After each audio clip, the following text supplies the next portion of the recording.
Hey, everybody. Great to see all y'all out there in Son of Sam land. Hey, we got a great one for you today. I'm so super excited about today. Why? Because as I have been liking to say recently, well, it ain't about me. It's about we. And of course, today we have that in overdrive. We have It's About We on steroids. Today, may I present to you guys the first official Son of Sam roundtable on our channel. Yeah, we're going to have a great time. So we got some awesome people joining us today. They're all in the backstage right now, ready to come out.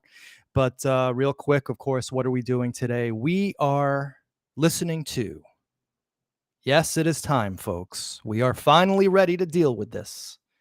We are listening to the Queen's DA tape with Maury Terry speaking to the Queen's DA investigators. I believe it's Lifer. Armienti might be there as well. And I actually haven't listened to it. As I like to do, I like my reactions to be fresh and spontaneous. So today we are listening to this. And of course, why are we doing this? Well, because it's not only important to parse out, discuss, dissect Maury's work, right? His research, but it's also important for us as Son of Sam researchers to dissect and parse out the man himself. And of course, we have had a few opportunities to do that in the sense that we had some video of Maury Terry walking around and unsolved mysteries. We have his video of his interviews, such as they were with David, Disco Dave, Lord of Life, Berkowitz. But this was the first time that we have Maury in an unscripted situation, an unscripted setting, speaking to somebody who he thought was his equal, his peer. And I'm not actually sure he knew he was being recorded. So this is the real raw Maury Terry, in my opinion. And of course, the only way we could get more personal is if we had an audio recording of him, hanging around his wife all day long and all that kind of personal thing, which of course we do not have, we will never have. And honestly, I don't even want that. But what we have going on today, I believe, is going to be a good one. So I want to just say hi to everybody out there in Son of Sam land. We got Tracy Parker. Yes, Tracy Dupay. We got James. We got Brainstorm. We got Zach, Ruby, Gabrielle, Ghost Mom. We got Moet. We got Mike Sokola. The gang's all here, guys. Everyone's here. And you know what? We got a gang, too. We got a gang over here with me as well. So I wanted to introduce to you the panel one by one. And then we will get started on this endeavor called listening to the Maury Terry Queen's DA tape. Yes.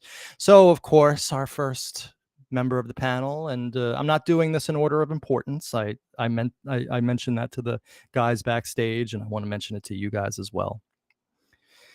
The following gentleman, of course, needs no introduction. My stalwart partner, one of the most loyal friends I've ever had in my life, and certainly an integral part of this video series, the great Eric Galati. How are you, Eric? I'm great. I'm still on a high from yesterday morning, Psychiatric Sunday, and I loved when you were interviewed by the investigative historian, Scott Cardinal. Yeah, that was a fun show. But Eric, let's leave these things for. It's going to be very, very, very interesting for people. Extremely interesting, this tape. I agree. So I'll just say one thing about it. It's the only one that is not an interrogation of all the tapes. Right. I mean, I wouldn't exactly call the other tapes interrogations, Eric, but I get your point. It's two guys sitting down talking intimately about the investigation. It's interesting. It is. But Eric, let's leave that for the other side. Let's get everybody introduced here. Mm-hmm. Well, our second guest here, well, he also needs no introduction. A stalwart of the series, a loyal friend, and of course, and a hugely important part of the video series last year, and of course presently, in getting us all sorts of information. May I present to you Gary McNerney. How are you, Gary? Hey, everyone. Hey, Mandy. Hey, and of course, let's get Mandy. And we got Mandy up there. Put Mandy up to the screen. Let's get her up there. Survivor. Hey, yes. She's calm today. Yeah, she is. She like I had told you, your voice relaxes her. She lays when she hears you, she lays on my lap and she does not move. Oh, sounds great. And I just wanted to real quick, if anybody wants to donate to Eric, because as you can all see, he forgot to pay his electric bill. All right, so we're already starting off salty. Just kidding. Right, 18th century candles still work. Oh, okay. I got to do that next time. Hey, listen, we're all going to be in that boat pretty soon. I know. If these libs keep up with their dirty dealing, especially if you live in California, from what I heard. Oh, please, that's a nightmare. Anyway, I mean, New York's bad enough. Anyway, we're on to our next panelist. Mm-hmm. This following gentleman, well, he is an old friend of the series, yet a new addition to the airwaves. This man has been a Superman in terms of Son of Sam research and help. Whenever I needed something, this guy has always been around, and his mind is sharp, and we love what he has to say. And like us, he was once a very, very into the ultimate evil, and he has come around. He's become a convert. Why? Well, because he's a smart guy, and he's able to update his operating system. May I please introduce to you the great John Catalano. Johnny, how are you, sir?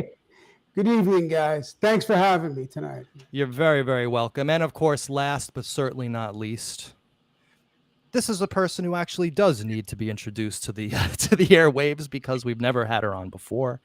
But of course, her name has always been in the chat ever since really day one, as far as I can remember. I've never remembered a time in our video series when the following person wasn't in the chat, spreading positivity, kindness, joy, great ideas, wonderful observations, and so on and so forth. So I figured, let's get some new blood in here. So may I present to you the one, the only. You go, Moet. Lydia Lily, how are you? Hi, guys. Hi. Hey. Very nice to be here. Thank you, Manny. You're very welcome, Lydia, and it's wonderful, wonderful to meet you after all this time. We've messaged each other, we've emailed maybe possibly once or twice. I'm not quite sure, but we certainly appreciate everything that you bring to the table, and we're looking forward to having you as part of the panel today. And so, basically, I would just like to, as I like to do with Eric when we start Psychiatric Sunday, I would like to sort of take the temperature of the room, gauge where we are, where your guys' minds are at. Now, Eric, you don't need to talk. We already know how you feel. We had you yesterday on. Today's about the newbies, and of course, Gary's not a newbie, but he hasn't been on in a while. So, without talking over each other, I would just like to just basically, Gary, where are you at now? And make it brief. Don't. We got a lot to do today, and but we're very interested in to take your temperature. And of course, Lydia, same question, and then John, we'll get to you. Well, I wish I could have had a clone of mine from 10 years ago on with me, because I would not believe what I'm saying now. That Berkowitz did everything alone, and I think at this point we're just crossing T's and dotting I's and just icing the cake at this point. But that makes it fun, because we, a lot of the heavy lifting we've done already. Yeah, I agree. At this point, we're coasting. We're having such a great time, and I was saying yesterday on Psychiatric Sunday, we're free. Yeah, we're liberated. Mm-hmm. And it feels so freaking good. Mm-hmm. Because just imagine we were still trying to have the same old conversations, how boring that would be. In fact, I still get screenshots sent to me of some of the Facebook discussions on the official Maury Terry Facebook page. Oh, better you than me. They're still talking about the postmark in Englewood, New Jersey for the Breslin letter, and that somebody associated possibly with Roy Radin, who might have worked for him 30 years ago in some capacity, had some possible job near Englewood, New Jersey. I mean, this is the level that these people are at, and it must be very, very frustrating, because they just literally have to put their heads in the sand to ignore everything we've done. Manny, I think what it is, I think they know that the truth has been uncovered, but they just don't want to admit it. Yeah. That's what I think. All right. So thank you very much, Gary. You know, Manny, 2 years ago, I would have fought tooth and nail to anyone who didn't accept the conspiracy as reality. And so they're stuck where we were before all this additional information came out. And Right. it's mind-boggling to me. I mean, listen, I can understand last year when I was this brash newcomer coming out, everybody got angry at me for overstepping my boundaries. Of course, there was the jealousy issues with other podcasters, which still, of course, is extant today. And we understand those human reactions. But I just find it unseemly now because at this point, it's like, yo, how this stuff's out there. I'm like, maybe you didn't believe us last year with the Nettos, and I can understand all of that. But once the Queen's DA material came out, it was game over. I mean, I don't see how anybody, right? And of course, Lydia. Oh yeah, well, I've been on this journey since the beginning. When Manny started this, I'm a true crime fanatic myself, and I'm at a point I'm dismayed that this book suckered me in. I mean, because I swore to everyone, "Oh, you have to read this book." I mean, I thought it was gospel. But listen, we came on this journey. We've learned a lot. I grew up during the Son of Sam time. I was a kid in Forest Hills, Queens, where a couple of the shootings took place. So I was fascinated by it then. I'm fascinated by it now. And you've enhanced that for me. And, you know, you have to question things. That's how you learn. I agree. And I really appreciate that. All right. Well, Eric, Lydia, aren't you in the Bronx now? Me? Yeah. Oh, no. I'm on Long Island now, but I grew up in Forest Hills. Oh, excuse me. Sorry. Yeah, and let's not get into locations, everybody. Okay. Let's try to leave that. Let's try to leave that alone. It's true because two people got in touch with me, and they're of unsound mind. One found my phone number, and another one was highly cultured, but I shut the phone down, and he's never called back again. Conspiracy quackery, and another fella has problems. I feel sorry, but you got to be careful. Don't say where you live, because look at the book, look at who might be attracted to it also, and they think that they can bond with you. Be careful. Right, and there's a lot of very unstable people out there. In fact, look at James's quote. There's a lot of very unstable people out there, and you know, it can get very weird. So anyhow, guys, we have some work to do today. So what I've done, everyone, is I've put together, let me just get this so we can like all be seen. Sorry. That might look better. That's going to look better. All right. Yeah. So what I've done today is I have edited this audio tape. It's a 21-minute audio tape. I have not taken any words out, nor phrases, nor time. The only editing I have done is to clear up the audio. I've removed the low end rumble and I've removed the high end hiss. And I've bumped up the mid range a little bit. People don't know that, but I'm also an audio engineer as well. I've been one for 25 years, so it's very easy for me to do this. It's super simple, and it helps us because you wouldn't actually believe how, when you keep these low end in the mix, how fatiguing it is on your ears after a while. And since we're going to be listening to this tape for 20 minutes, I wanted to make it easy on us and of course easy on the audience as well. So here's how we're going to work this out, guys. What I'm going to do is I'm just going to play the tape and COVID-19. So what I'm going to do is I'm going to play the tape and whoops, hold on one second. I'm sorry. Just dealing with some audio, errant audio. But what I'm going to do is I'm going to just start the tape and listen, it's a free for all. Whenever you guys have anything to say, either do something like this so I can see you, or just say, stop the tape, stop the tape. Do not be afraid of yelling into the mic because we want your raw and unfiltered thoughts on any of this, and stop as much as you want. That's the whole point of today's episode. Okay. So no worries about time, no worries about any of that stuff, and let us get underway. So everybody out there, this is for the first time in history, we're listening to Maury Terry, and I don't know, as I said before, I don't know whether he knew he was being recorded. I mean, who knows? We'll see what he has to say. But just in case anybody's wondering, I've often talked about some of the memorabilia I have of Son of Sam. This is an actual scan of the actual photograph of Maury's promos. I was given to these by one of his research partners, the guy who showed me the cross on the tree, who I might add absolutely loathed Maury Terry. Yeah, I wonder why. Yeah, I mean, this guy was like very, very angry at the way he had been treated by Maury Terry, and so he loved our video series, and he was like, I just got to give everything away. I hate all this stuff. Here's all of Maury's promo shots, and so I own them all now, and this is a scan of them. All right, guys, so let's get started. Okay. And of course, tell me if we need to bump it up. I think the audio should be okay. Didn't surprise me,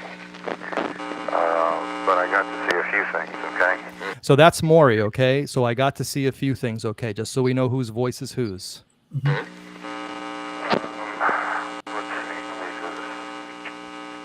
Look over a couple of notes here.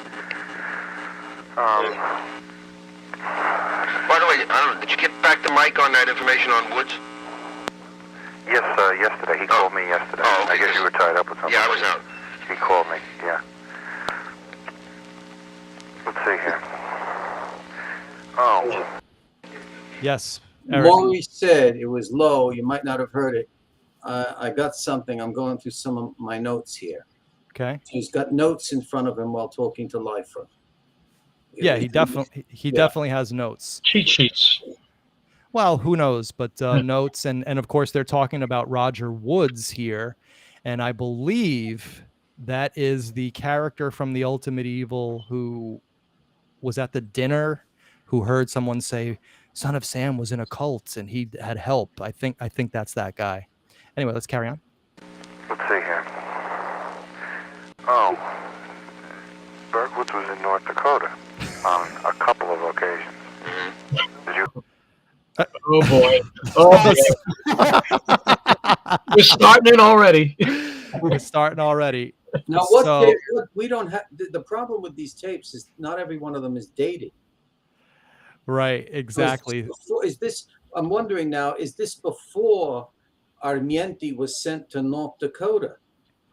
I have no idea. I really have no clue. But of course, we know from reading all the transcripts of Queen's DA that Berkowitz was not in North Dakota. That no one saw him there. It's a complete farce. Let me make a suggestion, guys. Yeah. Let's go another 20 seconds. You got it. Before you elaborate on what you're going to say. Okay, because somebody's heard this before. Okay, I got it. Yes. You have that? Nope. I've never had David in North Dakota. Okay. Well, according to what I saw, he was. I mean, when you say according to what you saw, Heard. no, without telling me what you saw, Written correspondence. from David to another person. Yeah. From North Dakota. From David to another person. Saying he was there. Right. Okay. First of all, doesn't it it sound like a little kid being scolded by the principal? Yes. Well, what I like about Lifer is that he wants exactness. He said Maury Terry sometimes can be sloppy. Even in his notes to McCarthy, the ADA, he says, well, what I saw, and Lifer says, no, wait a minute, what did you see? Well, he didn't see anything. He just heard something from a person. Well, and not only that, it came from David Berkowitz. So how, how true could it have been? Semi-spoiler alert. It's going to get a lot better.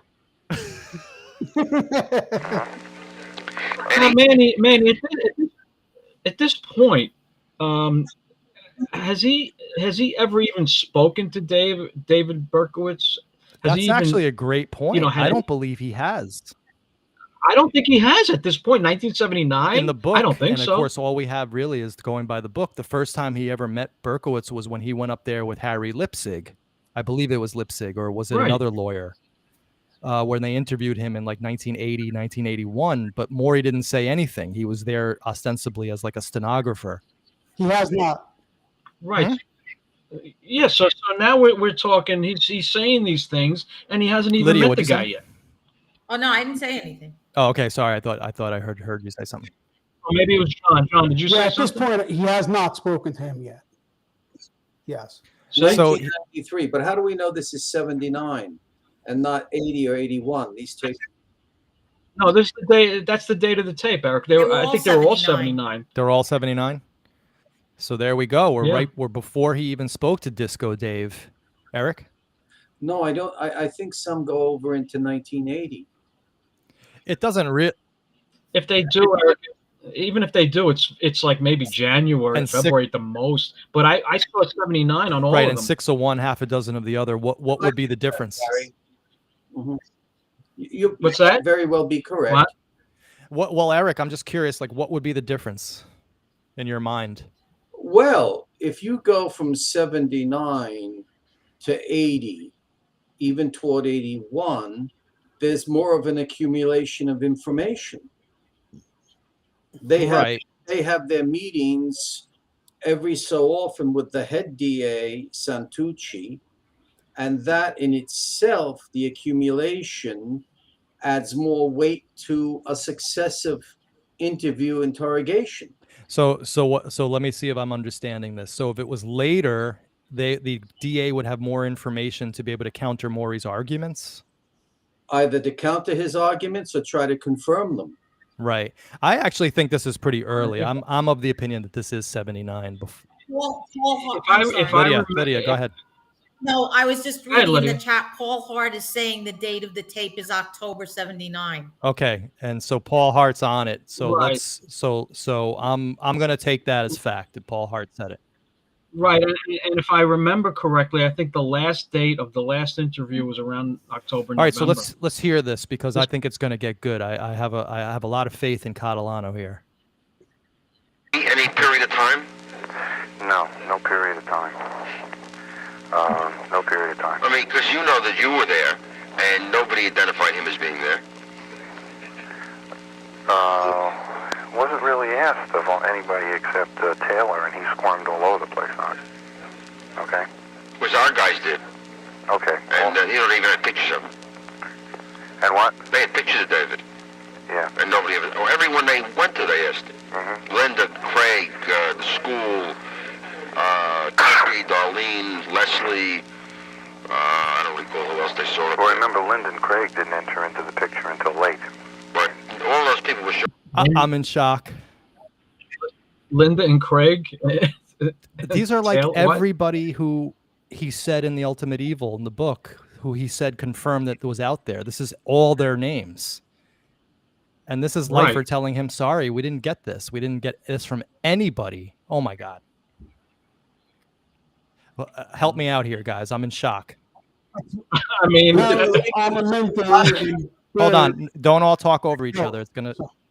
Paul Hart says busted. Correct, Paul Hart, as usual. Apparently, Bird and Armamente showed them all photographs of Berkowitz, and not one of them could say, oh, yes, we saw him. He was here with John Carr. He was in North Dakota.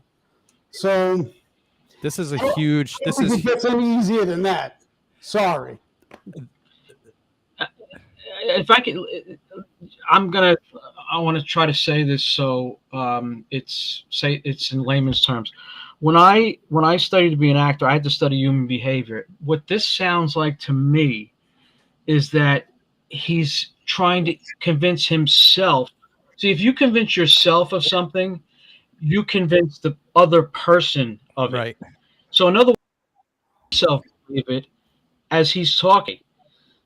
So in his for that moment in his brain, this stuff is true, but it's not true. He's trying to lay like a cement foundation of what he's trying to build, probably in the book that he's about to write or in the midst of writing. Well, here he was in the midst of writing his newspaper articles, so it wouldn't have been the book quite yet. But remember, those articles basically ended up becoming the basis of the entire book. It was like the prelude, yeah. Well, later on, his voice sounds very insincere. His tone.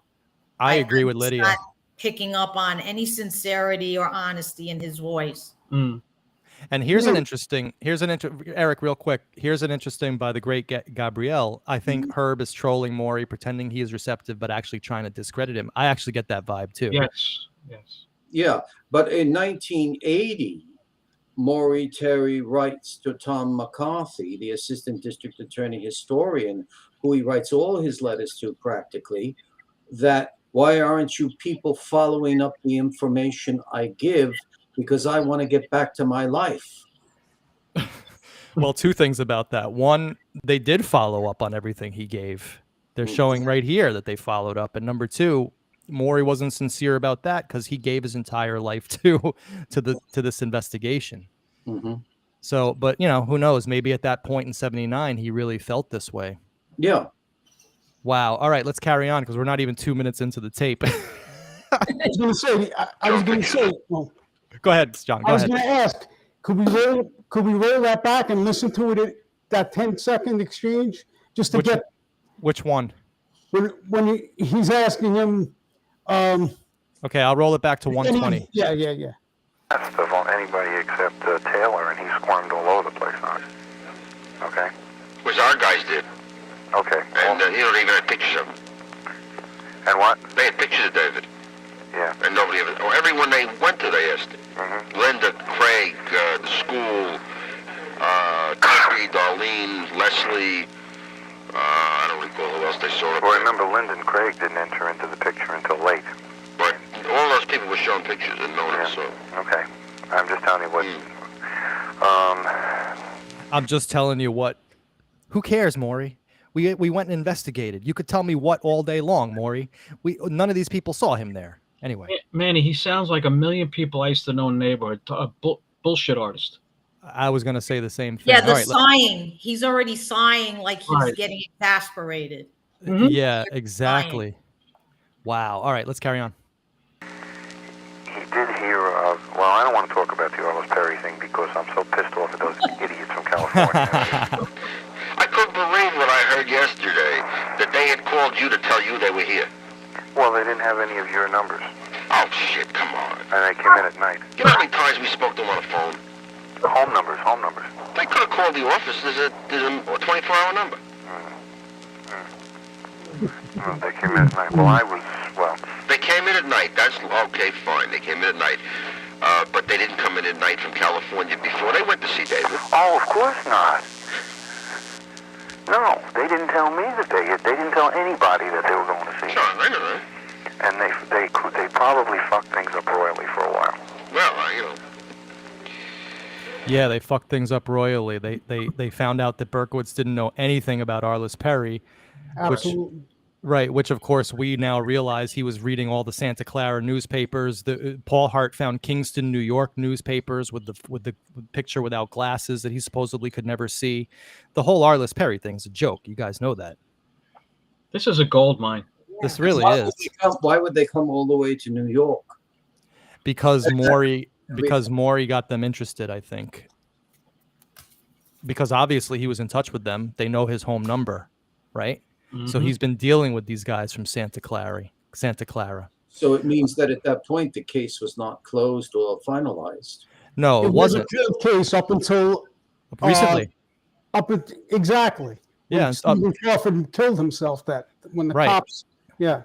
Right, and of course, Paul Hart says more lies from Maury. Ken Kahn of the Santa Clara PD said Berkowitz had no information and Berkey was jerking us around. We know that to be true because we saw his letters where he talks about reading about Arliss Perry in the newspaper. And just as a reminder, just so everyone knows, and people a lot of people I think already know, but NYPD had closed the case, and this is Queens reopening the case just to tie up whatever loose ends they could. Is this Santucci? Yes. Also? Yeah. Yeah. Well, no. Well, Santucci's not speaking on the tape. This is Herb Lightfoot. No, I know that, but this is Santucci. Plus investigating the cult theory and the car theory, and they were just starting, just finalizing, I guess. Right, and I think it was legit. Listen, we all were fooled by Maury's book, so he had a compelling case because he was making it all up in his mind to fit his preconceived narrative, but it was still pretty compelling. Mm-hmm. Anyway, let's carry on. I don't think there's any doubt that they fucked things up for a while. Oh, I wouldn't be surprised. But idiots. Let's see. Okay, he got into the cult after returning from the service. Mm-hmm. He had joined the Baptist revival group in the service, and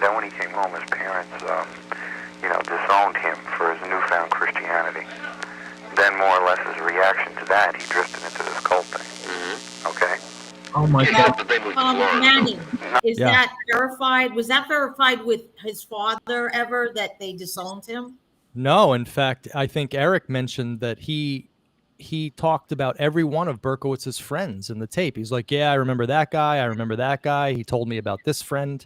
His father never mentioned knowing a Mike Carr or a John Carr Yeah. or any of these people, Eggs, none of these people. We have that interview. Hold on. Who's Eric What? first? Nat and then Gary. Berkowitz never disowned his son at No. all. In fact, he wanted so much to know the truth, he wrote to Dr. Abrahamson, demanding, just please tell me, sane or insane. There's no disowning of the son.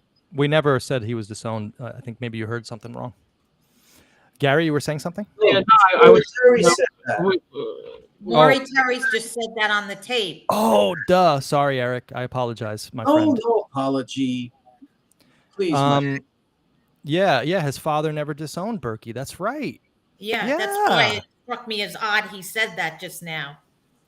You know, Yeah, we have the Nat Berkowitz auto recording. Didn't we listen to that? We listened to it. He was very caring about his son. Yeah. Wow. And we know for a fact that he'd never disowned him because there's letters to him in the psychiatric reports. so was that the motive of a crackerjack investigative journalist? His father disowned him because he became a Baptist, and because his father disowned him, he joined the satanic cult. He joined into satanic, right? Come on. It's comic book level stuff. I was just gonna say that comic book. Yeah. Yeah. All right, let's carry on. Not then.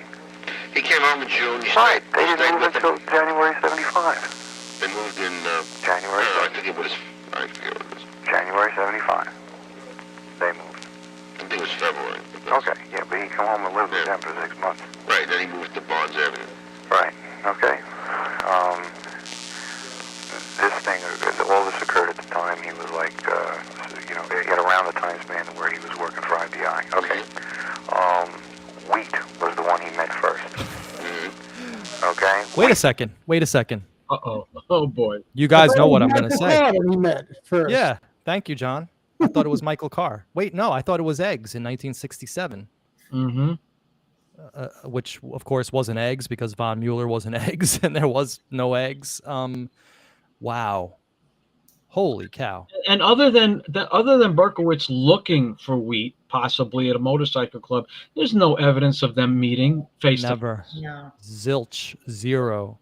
Wow. The closest we get is when Wheat Carr says to Herbert Leifel or Detective George Bird that she saw Fred Deagle get in a car being driven by Berkowitz, and she confirmed it by running the license plate. That's the only time we know. Right. But in reality, all she really confirmed was that she run the license plate because we don't know whether she was telling the truth about seeing Deagle and Berkowitz, but she could have seen the car or Berkowitz or anyway. That's way far further than a face-to-face meeting. That's what I meant. That's the only vicinity we have. So all right, so here we have Maury saying that now a third story. Now he met Wheat Carr first. Where did he meet Wheat Carr? Let's see if he tells us. Provided the introductions for him to John and Michael. Okay, hold on. Wheat was the one he met first. Okay? Wheat provided the introductions for him to John and Michael, who were both Satanists and cult members, along with others. Oh, that sounds logical. Okay. I've always believed that Wheat had more to do with this than indicated. Wait a second. I thought he was joking. I thought so too. But now he's saying, well, I always thought that Wheat Carr had something to do with this more than indicated. All right, well, let's see. Let's see what he says. Let's see. Right, are these letters that you have just, typewritten? I'm going off notes. No, the letters you read. Were they written or typewritten? Some were longhand, somewhere. Did you recognize the handwriting? Oh, absolutely. Okay, that's what I wanted. Let's see. There's something else here. You get those notes, you got more. Oh, yeah. About the cult. It was a blood-oriented cult. They had to make a blood pact on initiation, and he had to turn over photos of his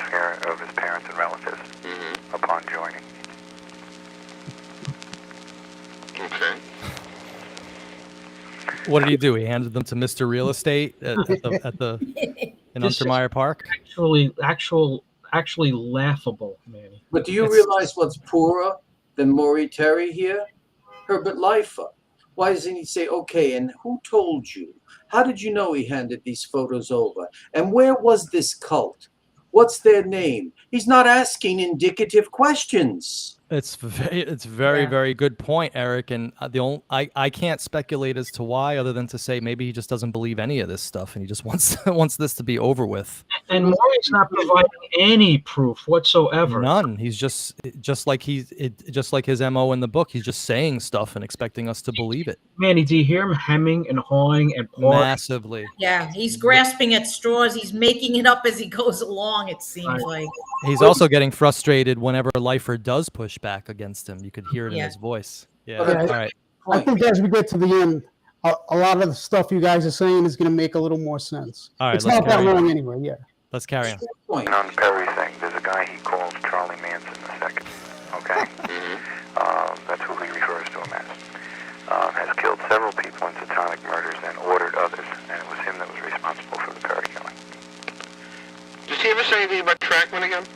No, unless Trackman and Charlie Manson II are the same person. He won't use real names, you know? Okay? He won't use real names. Yeah, so wasn't Charlie Manson II supposed to be Mr. Mensa, or? Right, but here it's now Steve Trackman. Wasn't he supposed to be Reeve Rockman? He was supposed to be Reeve Rockman. I mean, this is ridiculous already. Oh my God. All right. And as I think I mentioned earlier, yes, he did hear of the Perry killing at a cult meeting. Yeah, that's what I figured, you know. Okay. I thought Tom's idea was slightly off the wall. Oh, yeah, up in jail? Yeah. No way. Well, I think you heard that from California, those bastards. They go in and they find out everything I told them was true, because they're hearing it from Berkowitz themselves, you know? And like I said, I'm sick and tired of people not believing me when I tell them things. I am really sick and tired of it. Gee, that's ironic. Feelings Maury, got hurt. Yeah, Maury would very much not like this video series. I have a feeling.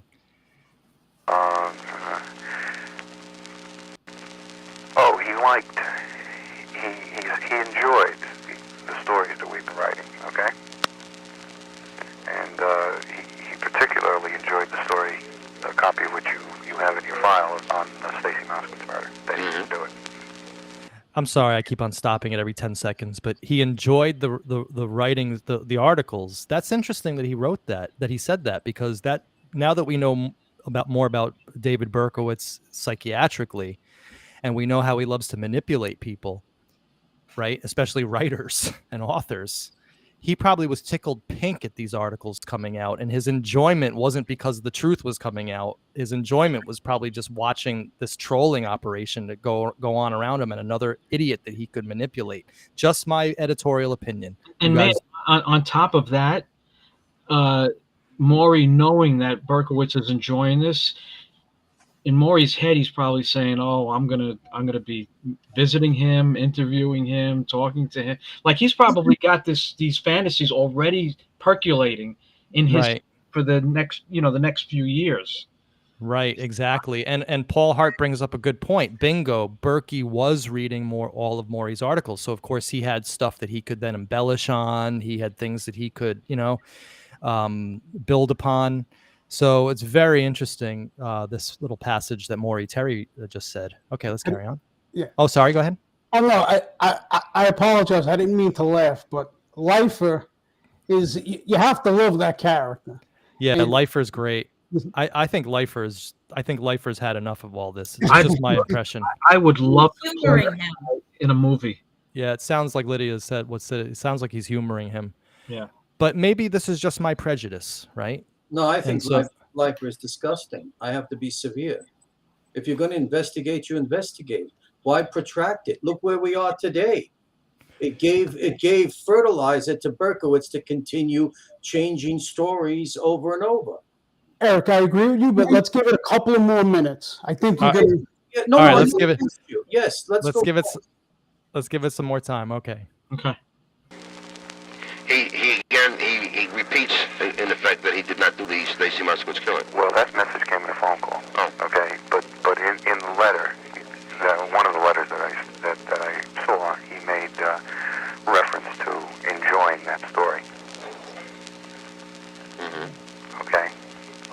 He didn't go further than that in the letter that I saw. Mm-hmm.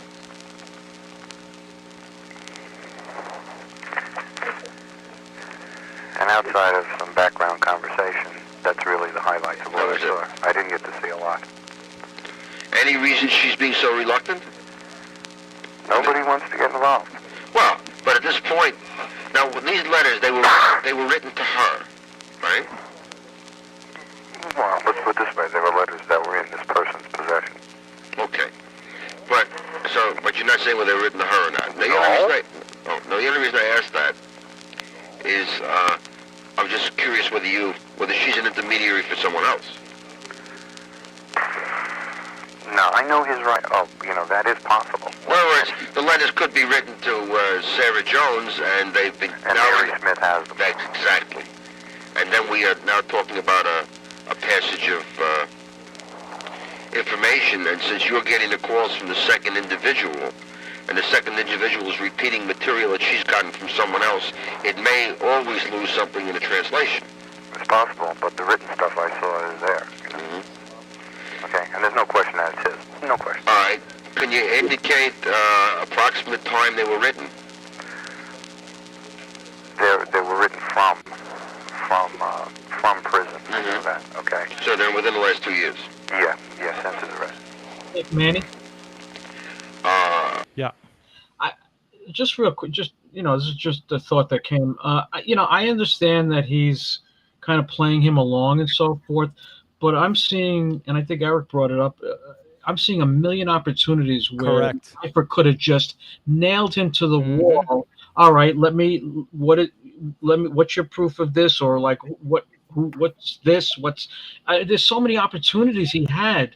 I agree. In this one passage alone, in the last 30 seconds, he allowed Maury Terry to essentially just steamroll over and just say things without any basis in fact, no follow-up questions, nothing.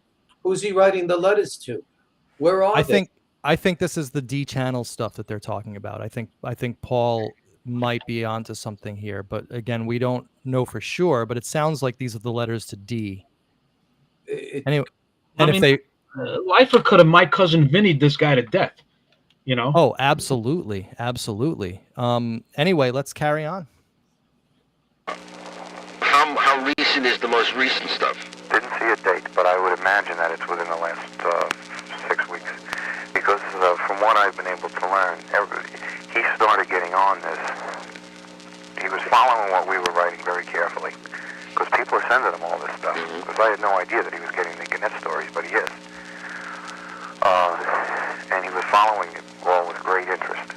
And then, like in September and October, in the last couple of months, when we started to come out with some of the, the real heavier stuff, is when he decided that he was going to get involved. See, of course, I can confirm whether or not she's on his mailing list, but you won't tell me her name. I can't do that, Herb. Right there, I would have said, go F yourself, Maury. What are you here to do? Are you here to investigate? Or are you here to hold secrets? What the hell's going on here? This is not acceptable. I would have said to him, oh, you can't give her name? I want you to think of the people who were murdered. Mm-hmm. We're making an investigation here. It's been reopened. The case is reopened. Yeah, we did this for you, Schmendrick. Exactly. Get with it. I like to say Maury was doing his best Bob Woodward with protecting Deep Throat. Yes. Yes. Yeah, I could make a joke there, but I won't. All right, let's carry on. I mean, there were only a limited number of females on the list to start with. It's either got to be a relative, What? or it's non-existent. What the fuck? Are they playing 20 questions here? What's going on? Yeah. Tell you that much.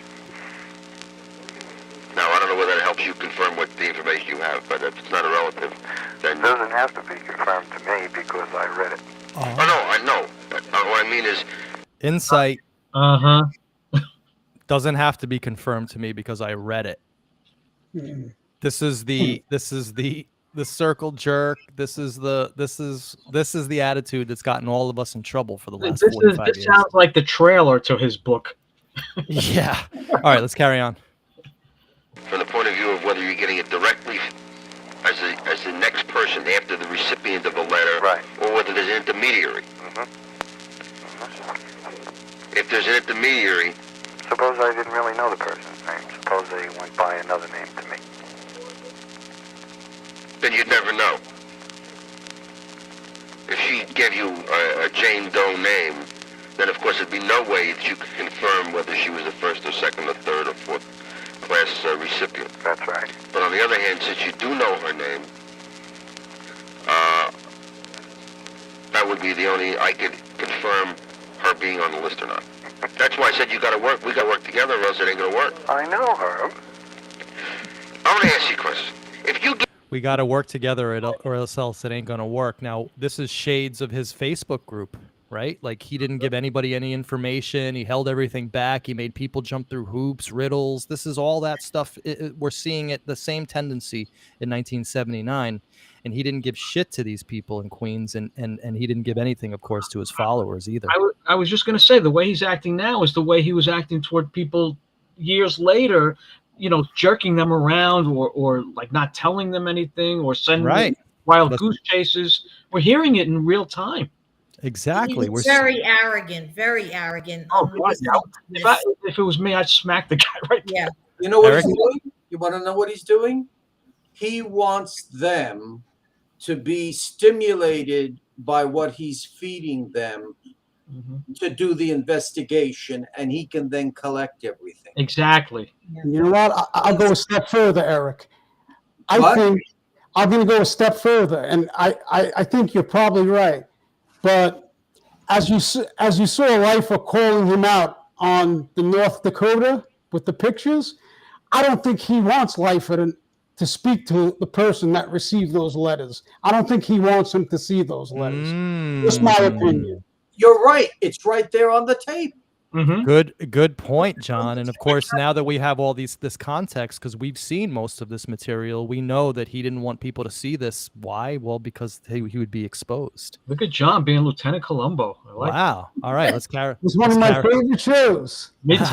I could never get with that show for some reason. I don't know. I was more of a Charlie's Angels guy. And look at me now. In 2022, I made it to Hollywood Squares.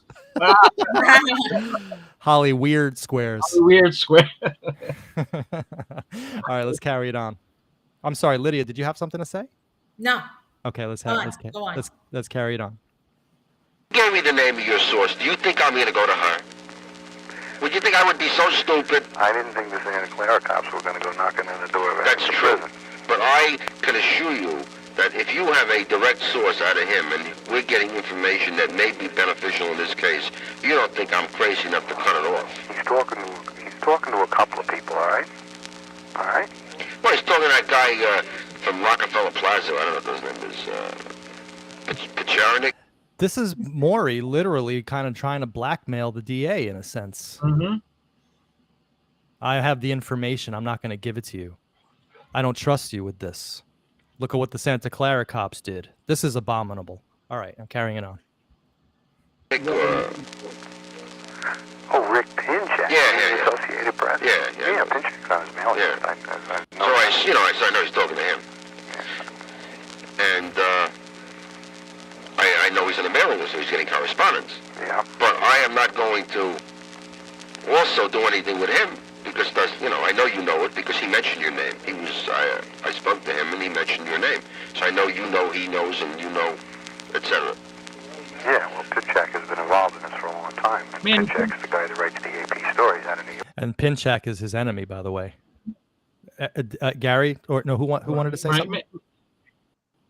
Did someone want to say something? Yeah, I'm just curious. Yeah, just curious. Is Maury in obstruction territory at this point, or is he protected because he's a journalist? I mean, I'm just fuzzy on that. That's a question for a lawyer. I have. You know, John, would he be? Okay. I'd imagine he had the journalist protection. Right, the sheen of the journalist. Right, probably. Okay. All right, let's carry it on. New York. But if I have... Look, you don't have to give me a name if you don't want to, and you probably won't. But all I'm saying to you is this, that I have a meeting with the boss tomorrow. all I'm saying to you, I have a meeting with all I'm saying to you is this, and it's a comment that I made earlier. I am sort of getting a little bit strained about people that do not believe me. And I tell you... You see, I have my own beliefs. I tell you that I saw material, and I know it's from him. I believe that and it frankly wouldn't matter to me if he sent it via carrier pigeon to me. I understand that. You see? But so why isn't... I want people to pay attention to the information and not where the hell it came from. That's true. Okay. I may pay attention to the... He wants people to pay attention to the information and not where it came from? That's could make sense, Manny, if he's protected as a journalist not to reveal his sources, but he's giving important information that could be followed up on. But it could also be interpreted as he doesn't want people to know where it came from, because then that person could be vetted out. True. I mean, we're finding that all his sources were complete bupkis now in 2022. So anyway, that's an interesting line. Historically, I'm there in 1979. Okay. You know, right there. Right. Could the source have been murdered? Could somebody have been harmed? Right. I don't think so. But because, you know, we all know now there was no Son of Sam cult to harm anybody. Yeah. But that's so anyway. Right, Eric, but Maury Terry didn't even offer to give him a redacted version or copy of one of those letters. Of these letters, right. Right. And he offered no help, and he's upset that nobody believes him. I mean, well, right, exactly. That's and not Paul how a prosecutor's office operates. They don't believe you. They follow up on evidence. And right. In 1979, Berkowitz already pled guilty. This case is dwindling.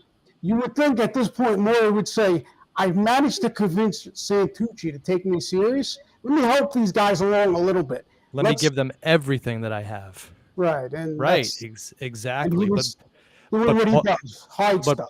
But Paul brings up a good point, which we now know in 2022. Maury doesn't want Leifer to see Dee's letters because in the letters, Berkowitz asks Dee if Ted Bundy killed Arliss Perry. In other words, he didn't know who did it. And Berkey says he shot all those people because of Pearl's death. That would have been devastating right there to the entire cult thesis. So good point. We got some good minds on this tonight. Very happy, very happy. All right, let's carry it on. Okay. Information, but the person I report to is looking for hard facts, and I have a meeting with him tomorrow. I can't bring it forth right now, and I just cannot do that. I can't do that. I have given my word. Yeah, but I'm not. If I give you my word that the name, she will not be contacted. Can't do it. And you're assuming it's a she. Well, because you said it was a she. I already know because you said it was a she. It could be a he. You could have been saying she all along just to cover it. But I'm speechless. The information is there. If Mr. Santucci would like to call me and ask me point blank if I am convinced that the information is accurate, then I will be glad to tell him that the information is accurate. Yeah, well, which is what you told me. Right. We had somebody else. They completely don't believe him. Is that an ego? If Mr. Santucci, the district attorney, would like to call me, I'll take his call and tell him. Eric, shades of Disco Dave, huh, Eric? Yeah, I mean, that's why I said, because they screwed up the investigation, in my opinion, going back to 74, that's my opinion, a threshold was allowed to be crossed for David Berkowitz's, let's say, alter ego, Maury Terry. He's the most famous person in this case after Berkowitz. It's very true, and he becomes a protagonist. Look at that creepy laugh. I was just going to mention that his laugh just says everything about him. He's devious. Yes. And he knows, and he knows that he's covering up bullshit. I mean, he should be on his hands and knees thanking God that these people are even giving him the time of day. And he's like, well, you just got to take my word for it. Hey, that's what his Facebook followers did. Look where it got them. That's what all these people did. Look where I can't believe I fell for this. I just can't believe it. Well, I can, because we didn't have this information. We didn't have it, Gary. The book is I know. Story. We all put our faith in him as a quote unquote investigative journalist, which is Correct. what nature does. Yeah. I'll say this I said this to somebody the other night. In fairness to us, it wasn't just him. There was a cast of supporting characters, some of them very credible people, that also went along with it. Including Berkowitz. Well, he wasn't that credible, but yeah, he went along with it. But yeah, a lot of people did go along with this. And of course, we just didn't have all this extra information to be able to put these things in context. And that's what our video series is all about. I mean, I'm so happy to be doing this. Eric? 2 points. As I was going through the Cinotti folders, Hank Cinotti, homicide detective, in the article it says, June 14th, 1980, Berkowitz has been writing letters saying he had accomplices. I'm wondering if this information was put out by Maury Terry, because we don't have anything further than that. And then it makes me think if Hank, who was a brilliant detective but naive as a person, was maybe used as a Judas goat by Terry. I think Maury Terry used all of these people: Carl Denaro, Nasa Moskowitz, Hank Cinotti, to give his investigation a sheen of credibility. And I think he used and abused these people and threw them away when they were no longer useful to him. It's very sad. And this last minute of what we just heard is so revealing about this person. Repulsive. Absolutely repulsive. As Berkowitz with what we read yesterday. Shades of Disco Dave, my man. Shades of Disco Dave. Right. Birds of a feather, as someone said in the chat. And I bet you $1 million, regardless of what Carl says, I think deep down he knows. I don't want to put words in this guy's mouth. I know, but I have a feeling he knows. I don't know. We'll see. All right, let's carry on. I hear you. So wanted to talk to him only. Somebody else who what? Who would only reveal his information to him. And that guy, he's still sitting with his information. No, yeah, I know what you're... You know, Cinotti says, I'll tell the DA. No, you got me wrong. I wouldn't tell the DA, but if he wants to hear it from my own lips that the information is accurate, I'll be glad to tell him. He would believe me, but you see, she didn't give you any copies of this, right? She wouldn't let you copy anything. No, but I took notes. All right, now I understand that. But if I could walk into his office with something in his signature that says I didn't do Tracy Moskowitz, then he would go off like a rocket through the roof. I suggest you go after that yellow Volkswagen. Uh-oh. Very heavy. Uh-oh, the yellow Volkswagen, which we're gonna deal with this Saturday. Did you hear what he said? This is where Hank was naive. Hank said the heel is Maury will tell the DA, but he won't tell the DA. And Hank actually believed Maury Terry would tell Santucci everything. Wow, that's interesting. So this is an insight into Maury's, the way he dealt with Cinotti, which was obviously duplicitously, not honestly. Right. But remember, Cinotti never believed the Process Church of the Final Judgment. He never believed their involvement. He told you, far-fetched.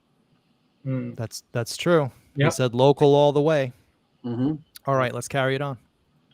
I suggest you go after, take a look at Joaquin Giancarlo very carefully. Oh my God! I understand. Oh my God! Oh wow! I forgot you didn't hear this, Manny. He's just throwing everybody under the bus. Anybody and everybody. Oh my God! All right, guys out there. Now we just dealt with Joaquin Giancarlo on last night's show with Scott Cardinal. Yep. This Joaquin Giancarlo, he lived on the 3rd floor of 18 Wicker Street. He didn't know a lick of English.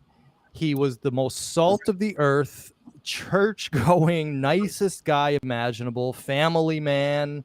To this day, he's still alive. He's living up in Yonkers. He's a church-going family man, like grandchildren. Here, Maury Terry is saying that he's the owner of the yellow Volkswagen. How many owners of yellow Volkswagens were there?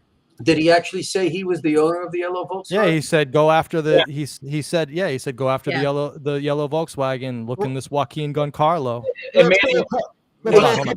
you go a couple of seconds, I think he clarifies a little, but Yeah. Okay. All right. So let's hear it for the fairness, for journalistic fairness. Okay. I might have jumped the gun. Let's hear what he says. Okay. And all of these names. I don't know where the hell to find Joaquin Giancarlo. Try 18 Wicker Street. That's the guy who lives down the street, you mean? Yeah, You know. he lives in the Netto house. Right. So he's got a Volkswagen. No. No. Oh, no, in other words, to find out if he knows anything more about it. I happen to know that Berkowitz makes reference to him as accompanying him on some of these missions of pleasure or mayhem. What does he look like? Oh my God. Incredible. Missions of pleasure. Or mayhem. Ha ha. I'm in shock. So We're now hearing a live Enquirer, National Enquirer right here. And now Dave Moth writes, Maury casually slandering a man there. Gabriel says the defamer strikes again. I cannot believe what I'm hearing here. Joaquin Giancarlo, everybody out there, Silvia Neto and Maria Neto have spoken to us extensively about this gentleman. He was about as salt of the earth as you could get. Nicest guy. Church going. Family man. And do you think Berkowitz would involve somebody who couldn't even speak English that well? I don't think so. Right, exactly. But and so these people are now going out on, what do you call it? Missions of mayhem? Mayhem and pleasure. They would go out together for Can the. you run that sequence back a little and listen to that again? Yeah. I will. Okay. Mayhem. That Berkowitz makes reference to him as accompanying him on some of these missions of pleasure or mayhem. What does he look like? You ever seen him? No, I've never seen him. I know he's divorced and that he's in his mid-30s and that he's a construction worker. You ever seen Billy Cohn? No, but I have the physical description of him that was given to me by my informant. You haven't heard anything more about him? Not me. He's in your hands. No, I thought maybe you'd heard. You said something about you had heard he was in a nut house. Yeah, that's all I know. But that wasn't a positive. The guy who told me said that there was scuttlebutt going around the job that he may be in a nut house. You know. Which job? The Texaco job or a subsequent job? Texaco job. Yeah, so I think I said I always believe that there's a mountain of information on that. Yes, sir. So Billy Cohn was another guy Maury accused of being in the 22. And I think that for a short time, he worked at a construction site at the Texaco site. Okay. Berkowitz may have worked there for a week or two. Right. So now that means that That all of was us. the connection, yeah. Right. So that means obviously they were working together on missions of pleasure and mayhem. I've seen emails from Maury where he out and out named Cohen as a 22 member. Really? Member of the cult, yes. From who? From Maury. We got to get those. If you can share those with us, that'd be great. You know what's missing with Leifer? Why doesn't Leifer say, now, Maury, you're an investigative journalist? Well, how come you've never gone to meet these people and interview them? Leifer did interview Cohen also. Oh, he did? Is he on the tape? I believe it's on the. We're gonna have to look at that tape next. Now, not today, obviously, but this might be our another show. We'll see. Well, But did you hear that interview with the pinball machines in the back? It seemed like they interviewed him in a bar. I didn't hear it. I haven't heard it yet. Okay. Wow. Pretty So sure that's it. this is pretty insane stuff. He All right. completely slandered Joaquin. Completely Slandered this poor gentleman. Jeez. Oh my God. All right, let's carry it on. Job. On those people that were on that work gang. Were from those people. Cohen did not go to a dog shelter with Berkowitz to get a German Shepherd to enter it into the show in Madison Square Garden. Let me Wait, ask. now Berkowitz is entering German Shepherds into a beauty contest? Less than show, Berkowitz. I'm just going to let that one go. All right, let's... Has that woman ever mentioned to you that David knew my name or any of the people working with me? With you? Yeah. No. Yeah, I never heard my name mentioned anywhere. No. I'm just curious if... No. Yeah. He's very well aware, of course, the Queen's is on it. You know that. He's aware of all of that stuff. Well, he has to be aware of it. Yeah, he's aware of it, and he's saying what a pest Maury is, and how full of shit he is, and how stupid non-Christian he is, and what a dumb investigator he is, and how it has no basis in reality. I mean, because we're reading these letters now. And he's had his lawyer say, no, I don't want to be questioned and interrogated by the Queens County District Attorney. He refuses it, which all favors another scumbag. I'm sorry, Lydia, David Abrahamson. Oh, yeah. Eric, you're such a gentleman. It's very it's very endearing. I'm really All right, let's carry it on. I was just curious if he was aware of any of the names of any of the people that you've met here. No, hasn't come up. Has not come up at all. One of my compatriots here says David has my phone number. It's unlisted. Yeah, but he still has it. No, my home phone number. He still has it. Oh, he's got it? I told my wife if a dog barks, hang up. At least they're joking around. Yeah, I know that he doesn't. He thinks he knows about Gardner. He thinks that Gardner gave him a phony address and that it's a police address. He doesn't believe First Avenue was a legitimate address. No, well, can I tell you? Look, David, is David. Well, David is maybe totally screwed up as far as we're concerned until we can mend these fences. What did the cops say to you, and did they say anything to you about the meeting with David? Yeah, a bit. They said that they came away satisfied that he that he knew something about it, and that it didn't come from newspaper clips, and that he even told them that. Mm-hmm. But that he was. Well, we know that that's bullshit because we know that he learned about Arliss Perry from the newspaper clippings. Not only did he see them from D Channel sending them to him, but he could have conceivably seen them in the Daily News in 1974 when the crime occurred, and also the Kingston, New York newspapers that all had it in there because it was a national story. Right. That's what Maury led us to believe, that it was just a localized story that no one ever heard of. It was actually a national story, and we're gonna have to do a follow-up show on this, but the photograph that Berkowitz was supposedly could never have seen with her without the glasses, that was the photograph printed in all the newspapers. I showed it in Scott Cardinal's show yesterday. So Berkowitz could have read all this in the newspaper. In fact, we know he did. Right. So of course he knew some things about it. But anyway, this is. Incredible. Tell him who did it. And I can't blame him. He wanted to do it his way, and they go barging in like that, and he's got to try to exist in this prison. And it don't look good with him sitting in interview rooms talking to the cops. And those bastards, they heard for themselves the stuff that I was saying. He's worried about his father, and that he respects the cops, but that he's not jerking them off, and so on and so on and so on. They heard the whole thing. And I said, does that sound familiar? Let me ask you, do you think there's any possibility that your friend might meet with you and me? No. Not at this time. I can tell you that. Not at this time. First of all, he calls DB his friend. That's interesting. Interesting terminology. I know that he's probably just using that facetiously, but interesting term. And then, of course, getting back to P. Thomas's thing, here Maury is answering for DB, for David. How did DB, man? Right. Well, he said your friend. He meant David Berkowitz. And he hadn't even met him. Right.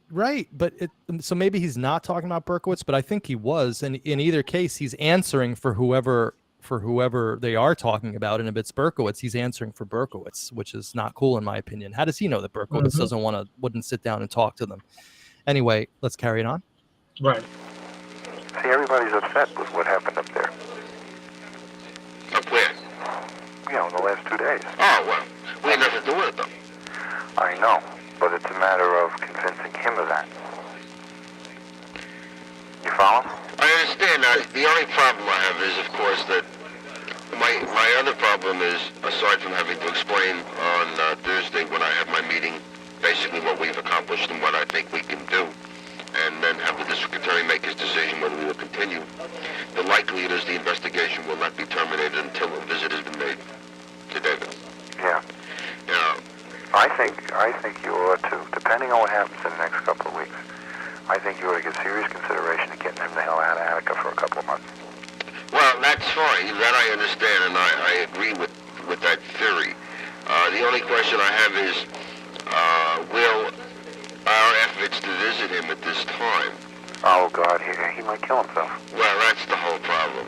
Now, if I can, again, and I'm not trying to cajole you or con you or in any way convince you that I must see or meet or talk to your person. We will close out, and it will be closed out with a visit to David Berkowitz. And if your fears with regard to David Berkowitz are such that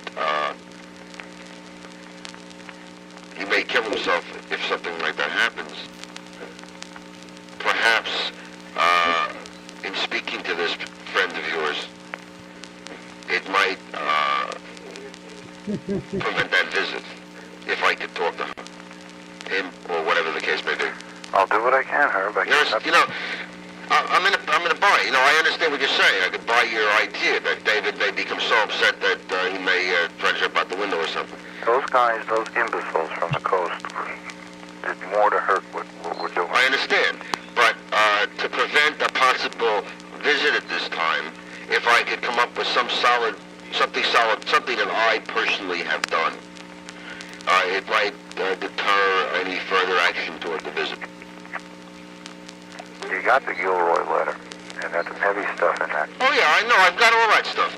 But I'm talking about, that wasn't written to, not a Gilroy's. We're talking about a lady who's getting direct information from David, as you have indicated, where she says, number one to you, that he didn't do Moskowitz, that he did Sereno and Esau, and there were a couple others that he didn't do. She must know the couple of others he didn't do. Perhaps. I have my feelings on certain ones that he did or did not do. If I could speak to her, I mean, and I could see this material that she has, and I recognize his handwriting because I've seen it before enough times, then I could go back and say, hey, look, boys, I've read these letters in David's handwriting.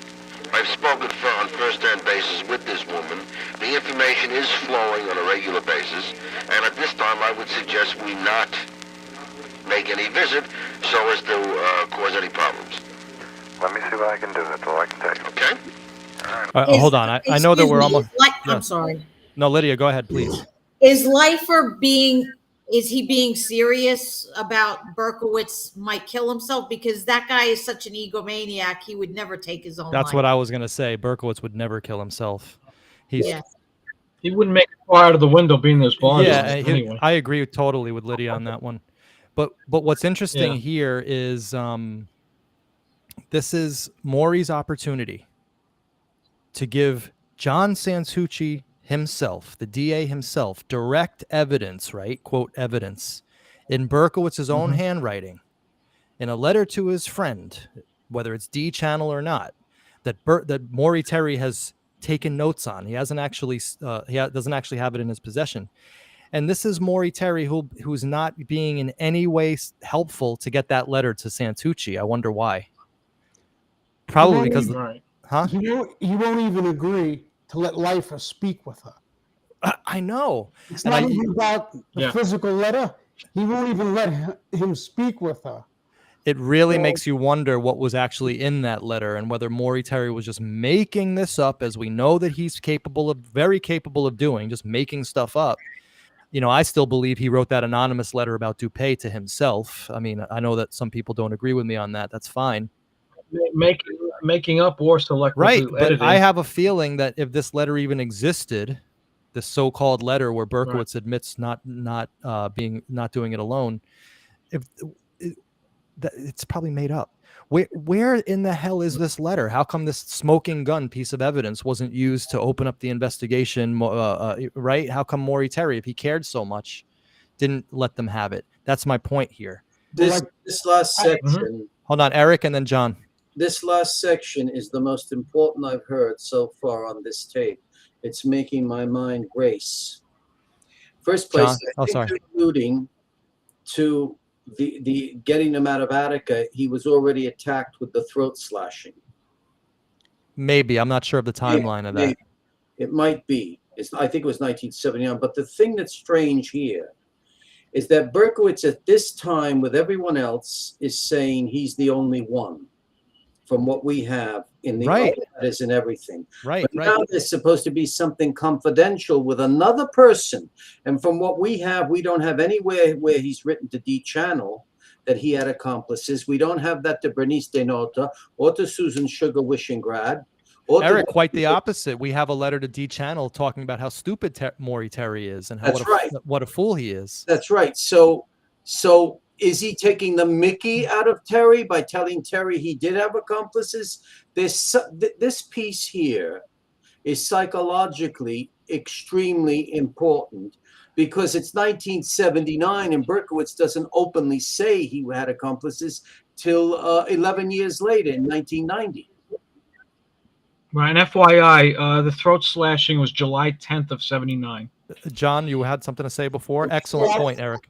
I was going to say, as Paul Hart brought up, a lot of the stuff in that letter showed Berkowitz to be the raving lunatic that he was, talking about the Bundy killings and this club of true crime he was involved in. So Maury probably didn't want them to see that letter. Just like the way he used the 100 Women cult letter in The Ultimate Evil, and then when we read the whole thing, he was talking about Jack Cassara. I'd love to taste my own blood. Right. Yeah. Wow. All right, so let's take this on out. I'll see what I can do. Okay. That's all I can do. All right, look, that's all I'm asking you to do. Anything, and let me know if you come up with anything on old Roger. Right, I don't have to speak to Mike. I don't even know that he made the call out there yet. Okay. Okay? I'll talk to you later. Okay, bye-bye. All right, well, that's that it, fun. guys. So I'll give my thoughts at the end. I would like each one of you guys, starting with Lydia, to just because these are some of the top minds in Son of Sam right now. You guys have all been with me. You're all there, right in there, engaged with the material. And so therefore, you guys, we're the premier Son of Sam people in the world right now. And we have to embrace that title. So, and I don't just mean the five of us, I mean our entire crew, everyone in the chat, everyone who's been with us. But so I'm very curious. I'll just have Lydia go first. Please, Lydia, briefly, just give us your final impressions. Well, I'm just very angry at this guy. I mean, a true investigative journalist would really look into things and want to see justice done and the truth come out for these poor victims. And it's a farce with him. He's almost as criminal as Berkowitz. I mean, his ego, he's a narcissist. I really believe that. It's horrible how he defamed people and he threw innocent people under the bus. So I will never refer to him as an investigative journalist again. Never again. Anything Never again. But he's so illegitimate. Excellent. He's a fiction writer. He's a what writer? He's like a fiction writer. Right, and a good one, I must say. I mean, The Ultimate Evil is well written. It couldn't have convinced, or I should say, hoodwinked a whole generation of true crime fans if it wasn't well written. But Lydia, thanks for that. Gary, your final thoughts, please. No, Lydia summed it up perfectly. He's an egomaniac. He's obviously an egomaniac. By the way, I wasn't too thrilled with the DA calling Valentina's last name Serrano. He also called Stacey Tracy. So yeah, Tracy. I know. I was just gonna say, but life was Archie Bunker with names. In case you haven't noticed through these tapes, he picks his names. Yeah, I don't know if anyone, I don't know how many in the audience or you guys saw the movie Inglourious Basterds. It was an alternate historical take on the Nazis and Hitler and what could have happened. To me, Maury Terry wrote an alternative parallel universe of Son of Sam that could happen on another bizarro world. That's basically what that book is. It's just an alternative take. The way Inglourious Basterds was an alternative take on what happened to Hitler. Great point, Gary. And as a film historian, that's actually because you are a film historian, that's a great little synthesis between the movies and literature. Thank you, John. Your final thoughts, my friend. As I said when we started 2 years ago, not only did I buy several copies, different editions, I nagged people to follow suit. And it is it's a great written book. It would actually be a really good movie. Right. If you change the ending a little bit, but at this point, at some point you have to say these are facts and this was a theory and it didn't work out, and we can see that he was trying for it to work out as hard as he could, and it didn't really work. He was trying to. It took a long time for him to get busted. He was trying to shove that square peg into the round hole. I don't think a lot of people ever anticipated all this information was ever going to be released. I didn't even know it existed. No. This stuff was supposed to be in basements somewhere in downtown Brooklyn, deteriorating. Yep. So, right. And thank God for the person who put it out. I know that the people who put out the Queen's DA material, I know that they're actually on the cult side of things. They are heavily invested in Maury Terry's story, which I find very strange because nothing so far that we've read out of Queen's DA confirms the cult story in any way, shape, or form. I'm still waiting for it. And we talk about blowing up and in I'm your open face, to it. Like I said, I am going where the story takes me, and I've always been that way. There was a point when I believe Catholics for Latin America was importing children from Latin America to take place with the Son of Sam cult and Mr. Real. I mean, I really believe that stuff. But we got new information, and we got real factual information, actually good, solid investigation stuff, facts. Right. And you can't dispute it, Manny. It not just at this point. No, absolutely not. So let's have Eric have the final word, and then I'll take the audience on out. Lydia, it's right what you say about Maury Terry being a disgusting, egocentric person. But to me, he's an alter ego of Berkowitz. They play well together.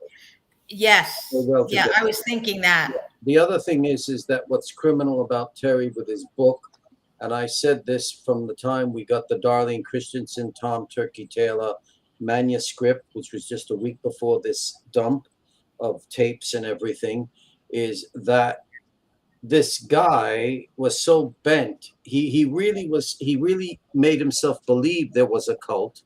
He couldn't handle it. That's the whole point psychologically. And he sloppily put everything together. But at the same time, I believe, and I had told Manny this, that when he went to North Dakota and the suicide of DuPay and other crimes, he was going after other actual crimes and then trying to say they were all the Son of Sam. Right. The accidental genius. Yeah. But I will say this. I can say this. This is not hidden. I spoke almost 2 months ago, and I can't get in touch with him again to come on the show with Michael Armienti. And Armienti was very courteous, and I was so excited. I should have let him speak after he said there were so many twists and turns with this case. And later on, he said, did you speak to Herb Leifer? Leifer will not return about 9 phone calls. I'm not going to try again. But I will say this, is that I wish Armienti had been the one interviewing Terry. Right. Or George Bird. When Bird interviewed O'Shaughnessy, did you see how he went after him? And he says, but wait a minute, we got a problem here. This doesn't make sense. Right. That, and I'm disgusted by the both of them, Herb Leifer and Terry, equal. Disgusted. Yeah, I am too. So anyway, guys. In the most is this guy Leifer still alive? He's in his 90s, and we played what he said over the air. He still has the same voice, and he goes, you have the right to remain silent. This is his answering machine. Speak at your own risk. Oh, right. I'd love to talk. Well, Eric, you said he hung up on you, didn't he, at one point? One point he hung up when I said, good afternoon, attorney at law Herbert Leifer, and he hung up. I probably would have too, though, to be fair to Leifer. Eric, we love you though. Maybe he got disbarred. Being sarcastic. Anyway, guys. So listen, this was great. I'm gonna take everyone off. If you don't mind, please just stick around until I end the show, because I would like to say goodbye to each one of you off the air.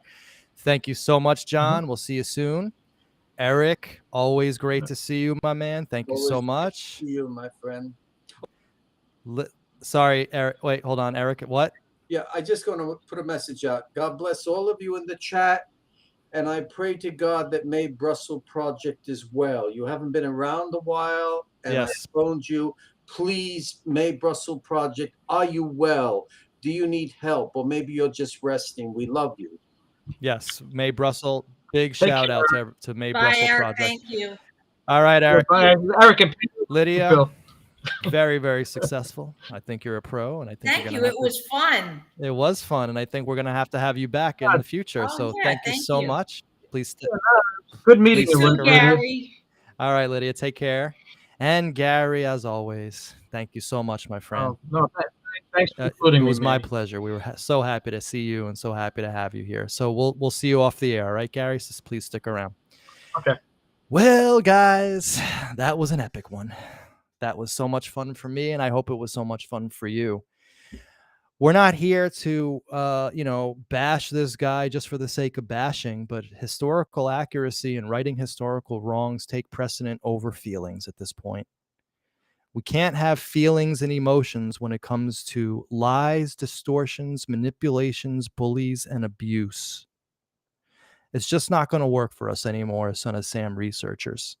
So I think this was actually a very, very successful roundtable. We're going to definitely do it again in the future. And I think it was the perfect one to introduce the roundtable concept on. Hearing Maury Terry in his own words is absolutely integral, eye-opening. We must do it. We must confront these issues maturely and squarely head on if we are to advance the story of Son of Sam. All right, guys. And so to that end, I want to say thank you so much. We have an epic weekend coming up for you. We are going to start Brooklyn, the Yellow Volkswagen hoax. And John Catalano is going to be joining me on that one, I believe. That's Saturday morning. And Sunday morning, Eric and I just today came up with our topic for Psychiatric Sunday. And it's the following: Susan Sugar, good housekeeping? All right, guys, on that end, we will see you. Thank you so much. And I cannot wait to see you again at the next show. All the best.